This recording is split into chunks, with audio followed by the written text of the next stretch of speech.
100 savolga qaraymiz. Hajmlari bir xil bo'lgan vodorod va azot aralashmasi kontakt apparati orqali o'tkazilganda vodorodning 90% miqdori ammoniakka aylangan. Demak, hajmlari bir xil degani mollari ham bir xil degani. Vodorod va azot bor. Bir xil moldan olamiz, ya'ni 1 mol vodorod va 1 mol azot olamiz. Shu ikkalasidan 90% vodorod, ya'ni 90% 0.9 mol bo'ladi. Reaksiyaga kirishib ketib qolgan. Demak, reaksiyasini yozamiz. Kontakt apparatidan o'tkazilgan vaqtda vodorod va azot ammoniakka aylanadi. Tenglashtiramiz 2-3. 0.9% miqdori ammoniakka aylangan. Demak, 0.9 moli aylangan bo'lsa, shu vaqt qancha azot kirishgan va qancha ammoniak hosil bo'lgan topib olishimiz kerak.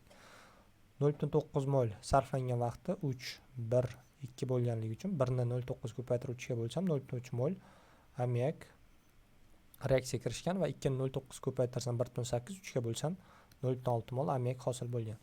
Bizdan vodorod va azotning hajmiy ulushlarini hisoblang deb so'rabdi. Demak, jarayondan keyin vodorod bor.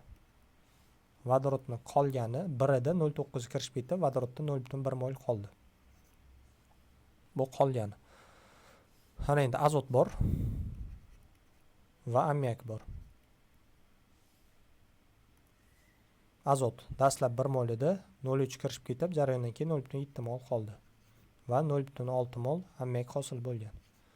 Jami uchalasini qo'shsam 100% bo'ladi. Jami qo'shsam 1.4 mol. 1.4 mol jami hammasi 100%. Bizdan azotni so'ragan qancha deb 50% kelib chiqadi va bizdan vodorodni so'ragan necha foiz deb topsam 7.1 kelib chiqar ekan.